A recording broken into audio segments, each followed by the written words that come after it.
네, 안녕하세요. 저는 유닉의 앰플리튜드 활용을 돕고 있는 온고잉 고객 성공 매니저 정운채라고 합니다. 네, 안녕하세요. 저는 유닉의 앰플리튜드 온보딩을 담당했던 AB180의 박주열이라고 합니다.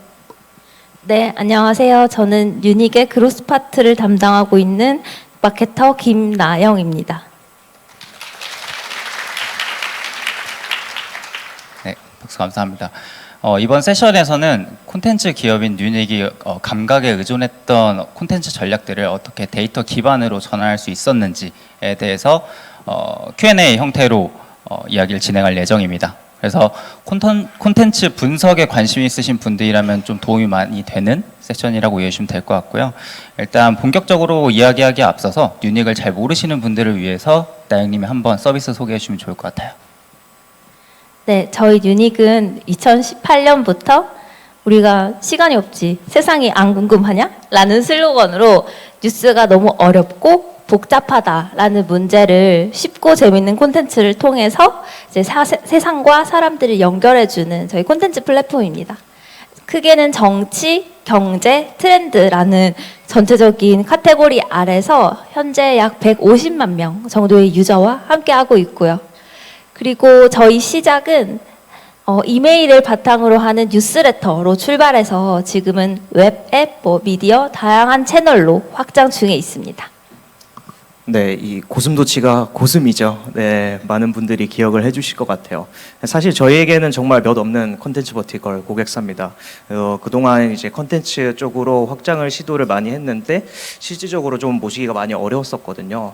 그래서 저는 이제 콘텐츠 쪽 기업들이 이런 데이터 분석이나 아니면 관련 툴 도입에 소극적인 건가라는 좀 생각을 했었는데 혹시 이 부분에 대해서 나영님이 좀 공감이 되시는 부분이 있을지 궁금합니다. 네, 일부 공감할 수 있는 내용이 있을 것 같은데요.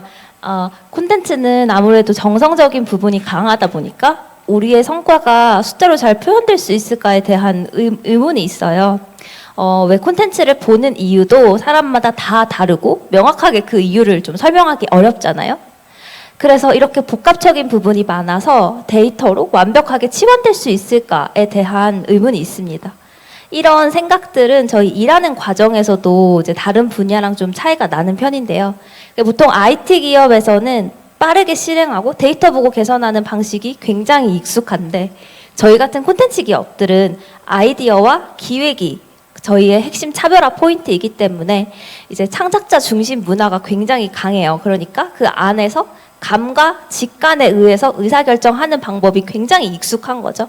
그러다 보니까 데이터 기반 접근성, 거기에 대한 필요성을 좀 체감하기 어려운 환경이 아닌가라는 생각이 좀 듭니다. 흥미롭네요. 저도 좀 즐기는 콘텐츠가 다양하긴 한데 그걸 왜 봤냐라는 말에는 좀 추상적인 말밖에 떠오르지 않는 것 같아요. 그럼에도 불구하고 유닉은 이렇게 앰플리튜드를 도입을 해서 데이터 분석이라는 과정을 좀 중요하게 생각하시는 것 같은데 어떠신가요? 이렇게 툴까지 도입해서 사용하신 이유가 궁금하네요. 네, 이제 콘텐츠가 아무리 정성적인 부분이라고 할지언정 저희는 콘텐츠 비즈니스를 하고 있잖아요. 그러니까 결국에 지속 가능한 시스템을 만드는 것이 굉장히 중요하다고 생각했어요. 그러니까 데이터를 통해서 콘텐츠의 성공 규칙을 찾아내고 핵심 지표들을 잘 관리해서 조직 차원으로 이어져야 한다고 생각했거든요. 그러니까 데이터가 좋은 콘텐츠들을 지속 발행할 수 있게끔 도와주고, 그러니까 감의 방향성을 이제 잡아주는 거죠. 맞습니다. 결국 지표를 꾸준히 모니터링하면서 좀 성공 타율을 높이는 게 중요하다고 생각을 해요. 그런데 어떤 지표를 볼 것인지 그런 유닉만의 룰을 설정하는 과정에서 어려움이 있었을 것 같은데 거기에 대해서 한번 말씀해 주시면 좋을 것 같아요. 네, 저희도 초기에는 굉장히 어려운 부분이 많았고, 이제 저는 IT 기업에서 그로스를 쭉 담당해 와서 비교적 좀 친숙한 편이었는데, 이제 아무래도 기획자 중심으로 일하는 문화에 있었던 많은 팀원들이 이런 접근 방식에 대해서 좀 낯설어 하셨어요. 저희는 특히 뉴스레터로 또 시작한 서비스이다 보니까 뉴스레터 발송 툴 자체에 대한 의존도도 굉장히 높았고, 기본적인 조회수나 NPS 정도로 간단한 지표만 좀 확인은 했었거든요. 그리고 앱 출시 이후에 또 이제 구글 애널리틱스라든지 좀 기본적인 분석을 좀 진행을 했었습니다. 아마 초기에는 이렇게 앰플리튜드처럼 데이터 분석 툴, 자체가 좀 오버 스펙처럼 느껴질 수도 있다고 생각해요. 하지만 말씀해주신 그런 지표들만으로는 뭔가 정한 인사이트를 얻기가 좀 어려웠을 거라고 생각이 들어요. 네, 아무래도 한계는 있었고요. 이제 이런 기본적인 지표들이 사람들이 얼마나 많이 봤냐는 알려줬지만 결국 왜 봤는지, 누가 봤는지, 언제 이탈했는지까지 실질적인 인사이트를 도출하기가 좀 어려웠어요. 그리고 가장 큰 문제는 이제 채널별로 또 통합된 기준이 없다 보니까 콘텐츠의 실질적인 성과를 명확하게 파악하기가 좀 어려웠던 점이 가장 큰 페인 포인트였습니다. 통합된 기준이 없었다라는 말이 좀 공감이 되는데 저는 아무래도 온보딩을 담당을 하다 보니까 솔루션 도입 초기에 그런 케이스를 많이 봤던 것 같아요. 유닉도 좀 시행착오를 겪으셨던 것 같은데 이런 변화들은 마케팅 팀이나 아니면 특정 파트만의 변화라기보다는 이 조직 전체적인 좀 변화가 되는 경우가 있는데 혹시 운채님 생각은 어떠신가요? 우선 엠페이트들 정말 잘 활용하는 조직일수록 좀 전사적인 소통 창구로서 활용해 준다라는 점이 있는데요. 그런 면에서 유닉도 정말 그 문화를 좀 잘 조성해 주신 것 같아요. 그래서 하지만 이처럼 좀 발전하기까지 좀 나영님이 하셨던 역할이 굉장히 컸을 것 같은데 거기에 대해 조금만 설명해 주시면 좋을 것 같습니다. 네, 일단 제가 우선적으로 가장 먼저 진행한 부분은 저희가 이렇게 측정하기 어렵다라고 생각했던 부분을 이제 최대한 정량화하는 것부터 좀 시작했어요. 그러니까 우선 행동 데이터를 바탕으로 확인할 수 있는 정량적인 지표들은 우선 확인을 했고요. 그러니까 정성적인 부분, 좋은 콘텐츠라는 것을 입증할 수 있을 만한 지표에 대해서 본격적으로 고민을 시작했습니다. 그러니까 예를 들어서 뭐 체류 시간이라든지 콘텐츠 간의 전환율이라든지 레턴의 긍정 피드백 수 같은 것들이요. 그리고 이렇게 앰플리튜드 같은 좀 전문적인 데이터 분석 툴을 더 적극적으로 사용하면서 더 세밀하게 거기에 대한 지표 기준을 좀 세워 나갔던 것 같아요.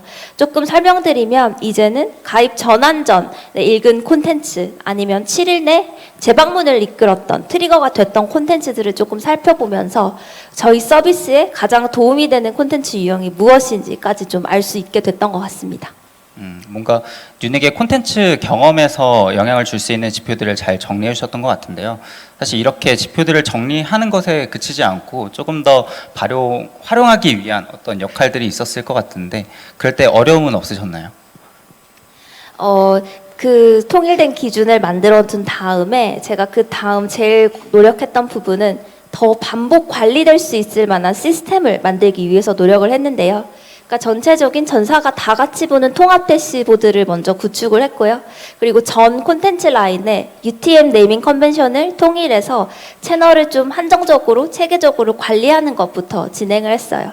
그리고 앰플리튜드 내에 이제 채널 기능이라고 있더라고요. 그래서 그 채널 기능을 활용해서 콘텐츠 유형별로 또 목적별로 차트를 제작해서 콘텐츠 라인 간의 비교까지 좀 가능했던 것 같습니다. 그래서 이렇게 매주마다 인사이트를 아카이빙 세션에 마련해두고 제작단까지 이어질 수 있도록 하는 부분에 대해서 큰 노력을 썼던 것 같아요. 저도 정확히는 이제 채널 클래시파이어라는 기능이라서 저도 온보딩 때 많이 안내를 드리는데요. 뭐 예를 들면은 뭐 UTM뿐만이 아니라 다른 고객사는 뭐 URL 안에 제품 아이디가 들어가 있으면은 단순한 차트 같은 걸로는 유입 경로를 좀 파악하기가 어려운 경우가 있어요. 그때 이제 이 기능을 사용을 해서 제품 아이디를 기반으로 이제 규칙을 만들고 이제 다시 카테고리별로 묶어서 분석을 하면은 좀 더 이제 나중에 구조화된 형식으로 이 제품의 성과를 파악할 수 있다라는 게 제 생각인 것 같습니다. 네. 네, 일단 주렬님 온보딩 그 고객 성공 매니저답게 좀 깔끔한 설명 감사드리고요. 이제 좀 유닉의 구체적인 사례로 좀 넘어가서 얘기를 해보면 좋을 것 같아요. 일단 나영님 일하시면서 좀 직관과 데이터가 좀 반하게 되는 그런 경우들을 많이 보셨을 것 같은데 먼저 유닉이 뉴스레터로 시작하기도 했고 그리고 가장 영향력이 큰 매체라고 생각이 들거든요. 그래서 뉴스레터와 관련해서 일단 먼저 뉴스레터가 가장 효과적인 채널인지부터 말씀해 주시면 좋을 것 같아요. 네, 우선 정말 감사하게도 뉴스레터 국내 구독자 1위를 이제 수년째 좀 유지를 하고 있고요. 저희는 지금 다양한 채널로 좀 확장하고 있어서 예전만큼 뉴스레터만을 위한다는 아니지만 여전히 구독자가 60만 이상 되는 부분이 있어서 중요하게 생각하고 있는 채널 중에 하나죠. 근데 지금 알다시피 콘텐츠가 너무 많잖아요. 다양한 곳에서도 볼 수 있고. 그렇기 때문에 저희 서비스도 더 돋보여야 한다는 것은 사실입니다. 컨텐츠가 좀 워낙 탄탄해서 여전히 좀 성장 중이실 줄 알았는데 그런 생각이 있으셨군요. 근데 그럼에도 불구하고 윤육에서는 어떠한 데이터를 보고 문제를 느끼셨는지 혹은 뭐 개선의 실마리를 찾으셨는 게 있는지 좀 궁금하네요. 네, 아무래도 저희는 직관이 가장 강한 조직이다 보니까 그 직관부터 좀 의심해보는 것부터 시작했어요. 그러니까 뉴스 콘텐츠를 다루고 있다 보니까 고정관념이 분명 존재하거든요. 그러니까 대부분 미디어사에서도 이제 채택하는 방식인데 이제 헤드라인, 그러니까 오늘의 가장 중요한 뉴스는 가장 상단에 제일 크게, 그 다음 중요도를 차지하는 서브 뉴스는 그 다음 접근성이 있는 곳에, 그리고 기타 뉴스 순으로 보통 배치가 되죠. 저희 뉴스레터도 비슷한 구조로 진행되고 있었어요. 헤드라인인 메인 뉴스를 가장 상단에, 서브 뉴스인 한 뉴스라고 불리는 것들을 그 다음 구조에, 그리고 기타 뉴스라고 불리는 일부 뉴스를 하단에 배치하면서 계속 수년째 유지하고 있었고요. 이렇게 관례처럼 굳은 방식이 실제로 지금까지 유효한지 데이터로 조금 더 보려고 했습니다. 흥미로운데요. 혹시 이게 실제 데이터로 뜯어봤을 때도 어떻게 확인이 됐었나요? 원래는 메인 뉴스, 한 뉴스, 그리고 기타 일부 뉴스 순으로 이제 하락세가 보일 거라고 예상했는데 오히려 서브 뉴스인 한 뉴스에서 더 급격한 전환율 감소를 보였고요. 그리고 기타 뉴스인 일부 뉴스에서 더 높은 전환율을 보였어요. 그래서 예상과는 좀 다른 결과라고 좀 생각했습니다. 실제 차트에서 보이는 것처럼 서브 뉴스가 생각보다 전환율이 많이 저조한데요. 근데 유닉에서는 이 결과를 어떻게 해석하고 또 액션하셨는지 설명해 주시면 좋을 것 같습니다. 네, 우선 메인 뉴스와 한 뉴스 사이에서 긴 글이 이어지다 보니까 아무래도 필요도가 높아졌나라고 의심을 먼저 했고요.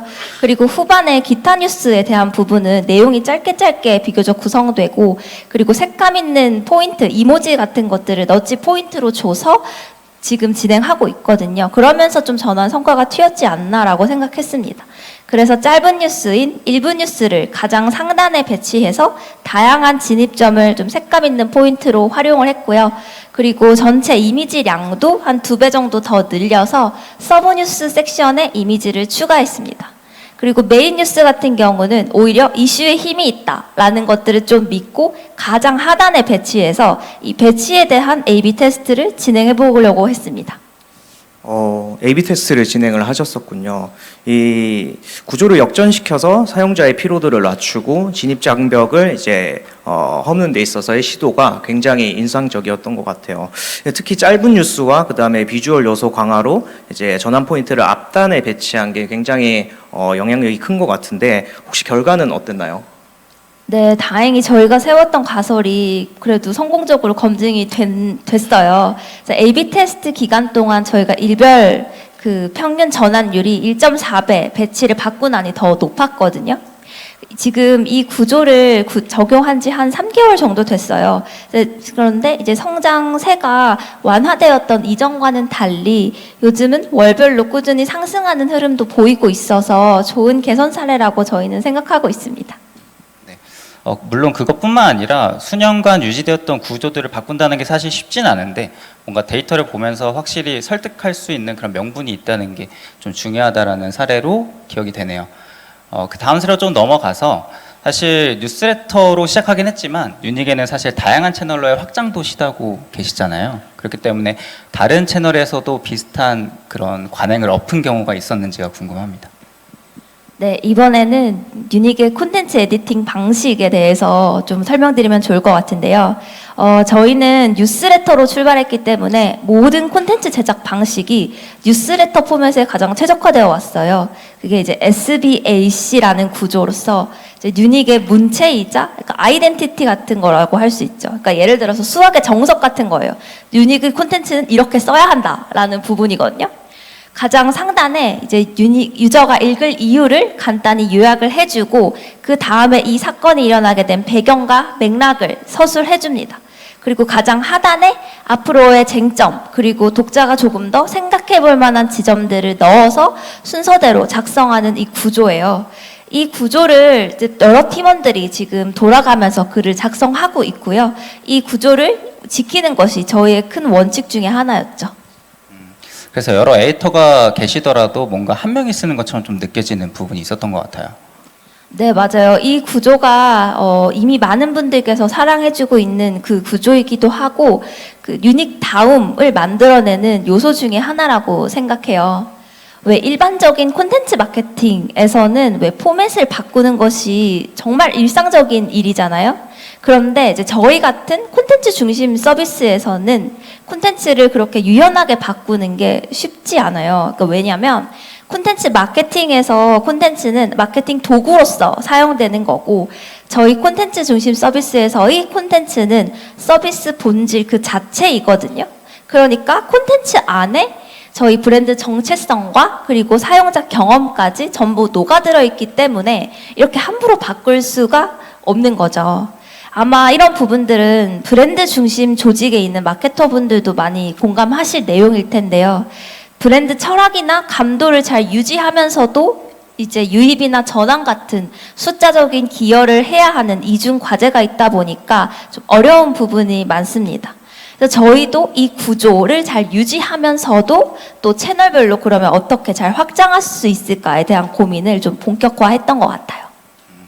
뭔가 저희가 몰랐던 콘텐츠 기업만의 또 고충이 있네요. 여기서 주렐님께 하나 질문드리고 싶은 게 있는데 콘텐츠 업종에 대한 온보딩을 좀 담당해주고 계세요. 그렇기 때문에 이런 콘텐츠 기업별로 좀 온보딩할 때 가이드 드리는 부분이 다른지 궁금합니다. 그쵸. 사실 근데 유닛과 작업하기 전까지는 저도 앰플리튜드를 그냥 단순한 마케팅 도구로 접근을 했던 것 같아요. 근데 일반적인 프레임워크를 적용을 하려다 보니까 뭔가 맞지가 않더라고요. 그래서 나영님과 좀 얘기를 해보니까 컨텐츠 중심의 기업에서는 조금 다른 접근을 해야겠구나라고 생각을 했고 뭐 다른 버티컬도 마찬가지로 이제 온보딩을 할 때 고객사 서비스의 성격에 맞춰서 좀 온보딩을 해드리려고 좀 노력을 하는 편이에요. 뭐 예를 들면은 뭐 컨텐츠뿐만 아니라 구독 컨텐츠를 하시는 분들께서도 이제 무료 체험 후에 이제 유료로 전환하지 않는 유저들이 어디서 이탈하는지를 먼저 파악을 하고 그 이탈 포인트를 잡아서 뭐 아까 이제 A/B 테스트 하신 것처럼 서로 다른 이제 화면을 보여준다든지 이런 A/B 테스트 같은 것들을 제안드리는 편입니다. 네, 확실히 온보딩 단에서 이런 얘기를 많이 고객사와 나눌수록 조금 더 수준 높은 온보딩이 진행되는 것 같고요. 그럼 다시 사례로 좀 돌아와가지고 그러면은 콘텐츠 그 구조를 유지하면서 어떤 식으로 콘텐츠 전략을 또 짜셨는지가 궁금합니다. 네, 우선 채널 확장 전략을 수행하기 위해서 채널을 명확하게 좀 분리를 하고 성과를 트래킹하는 방식을 진행을 했어요. 그러니까 예를 들어서 앰플리튜드 내에서 오가닉 서치 레퍼럴 프로퍼티 기준으로 검색 유입이 높은 콘텐츠를 주간 단위로 좀 분석을 했고요. 그리고 뉴스레터 같은 경우는 발송 툴의 오픈율, 클릭률, 그리고 앰플리튜드 내의 최종 랜딩 수까지 같이 확인하면서 전체적인 이메일 여정을 좀 추적하는 방식으로 진행을 했습니다. 그러니까 이렇게 각 채널에 맞는 분석 구조를 좀 고민하고 트래킹 방법에 대해서 설계하는 부분을 가장 먼저 진행했던 것 같습니다. 그리고 이제 콘텐츠를 좀 세부적으로 봤었을 때 모든 채널에서 다 잘 되는 콘텐츠가 다 다르고요. 그리고 콘텐츠별 평균 세류 시간도 채널별로 다 달라서 그 부분도 인상 깊었던 포인트 중에 하나입니다. 네. 유입 채널별 세그먼트별로 좀 특성이 달랐다라는 걸 말씀하신 것 같은데요. 그러면 이 각각의 세그먼트가 달랐던 이 결과를 바탕으로 액션은 또 어떻게 진행하셨나요? 네, 그래서 이제 각 채널별로 들어오는 각 유입 볼륨을 먼저 분석을 하고요. 그리고 각 채널별로 목표 발행량을 먼저 설정했습니다. 그리고 앞서 설명드린 것처럼 저희의 핵심 구조는 크게 건드릴 수 없었기 때문에 대신 콘텐츠 쇼잉 방식, 즉 녹출 방식을 개선하는 것으로 저희만의 이제 채널 확장 전략을 좀 수행했는데요. 몇 가지 예시를 좀 들어보면 이제 웹용 콘텐츠 같은 경우는 비교적 체류 시간 같은 부분들도 확보가 되어 있었기 때문에 오히려 더 많은 발견이 될 수 있도록 하는 메타데이터를 주로 손봤습니다. 그러니까 총정리, 뭐 이유, 팩트 체크와 같은 구체적인 방법론을 제시하는 형태로 제목을 수정한다든지 아니면 메인 키워드와 서브 키워드의 반복 획수들을 조정해 나가면서 조금 더 체계화시켰고요. 뉴스레터 같은 경우는 이제 예상보다 체류 시간이 조금은 짧더라고요. 그래서 레터 내에서 오히려 궁금증을 유발시킬 수 있도록 좀 짧게 더 구성하고 웹 앱에서 넘어와서 더 길게 읽을 수 있도록 하는 CTA 구조를 개선하는 쪽으로 더 액션을 진행했습니다. 그리고 마지막으로 앱 같은 경우는 더 짧고 즉시적인 소비를 원한다라는 것을 파악했거든요. 그래서 형태를 짧은 카드 형태로 재구성하고 톡톡 넘기는 인터랙션까지 주면서 사용자 경험을 완전히 좀 다르게 설계했죠. 그리고 여기서 만약에 더 궁금한 점이 생긴다라고 하면 저희 콘텐츠 원문이 들어있는 그 콘텐츠 원문 링크로 연결하는 구조를 만들어냈습니다. 이렇게 각 채널에 맞는 쇼인 방식에 대해서 더 고민을 했고 거기에 대해서 진행을 한 부분입니다. 뭔가 앱까지 건드렸던 거 보면 프로덕트 설계에도 좀 영향을 많이 미쳤던 것 같아요. 실제 이렇게 수행했던 액션들이 실제 성과로도 나타난지 궁금합니다.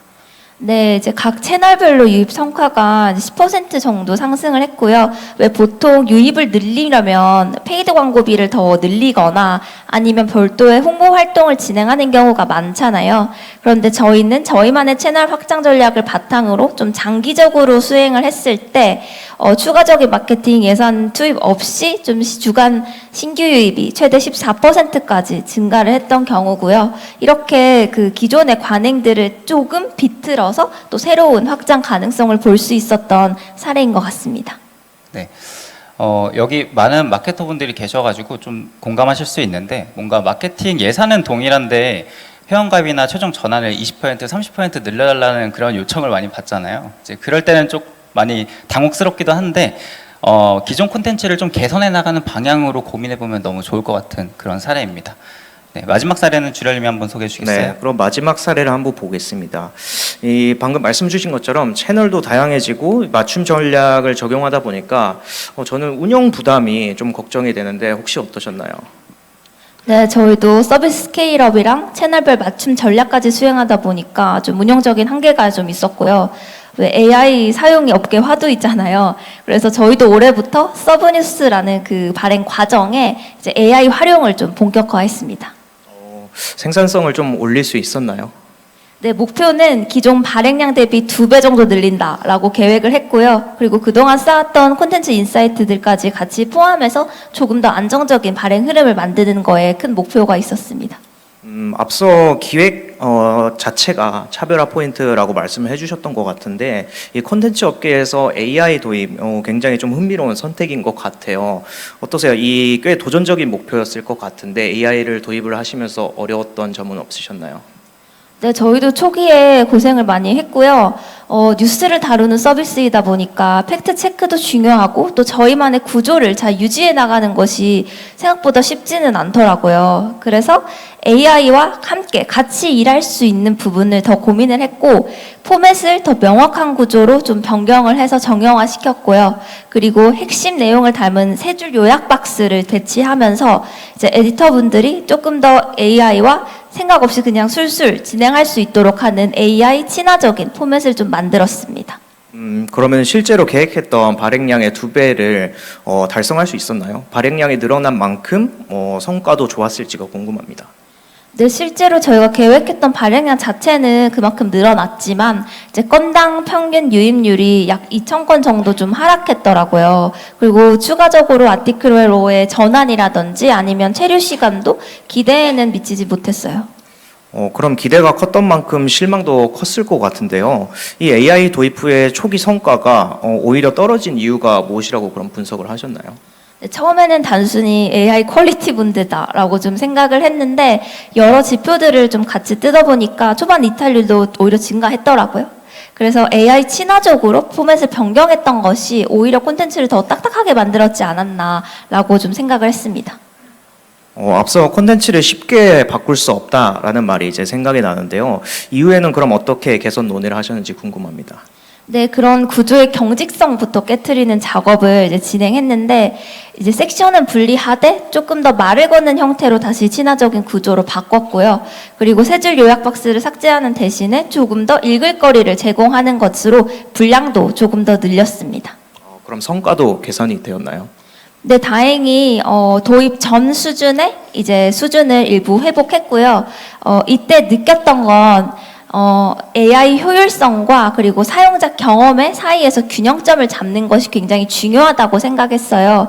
그리고 무작정 떨어진 게 AI 탓이야라고 생각하기보다는 좀 다양한 지표들을 종합적으로 분석하고 그 원인을 파악하는 것이 중요하다는 것을 좀 다시 한번 깨달았습니다. 네, 다행이네요. 무엇보다 이 기술보다 독자를 우선해 둔 판단이 성과로 이어졌다는 점이 좀 인상 깊었습니다.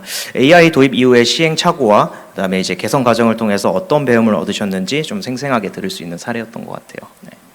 네, 세 번째 사례를 마지막으로 오늘 세션을 통해서 좀 콘텐츠 업계에서 시도할 수 있는 어떤 데이터 분석 방향성을 좀 제시해 주신 것 같아요. 그래서 뉴닉에서 경험한 것을 바탕으로 콘텐츠 기업에서 어떻게 하면 데이터 분석 운영을 또 할 수 있을지 한번 조언해 주시면 좋을 것 같습니다. 네, 조금 뻔한 이야기일 수도 있는데 가장 중요한 건 완벽함을 추구하지 말자라는 이야기부터 좀 드리고 싶어요. 그러니까 현재 측정 가능한 거 그리고 불가능한 거부터 구분을 하고 작은 가설부터 검증해 나가는 것이 굉장히 중요하거든요. 그러다 보면 정성적인 부분에 대한 지표도 최대한 기준을 마련할 수 있을 거고요.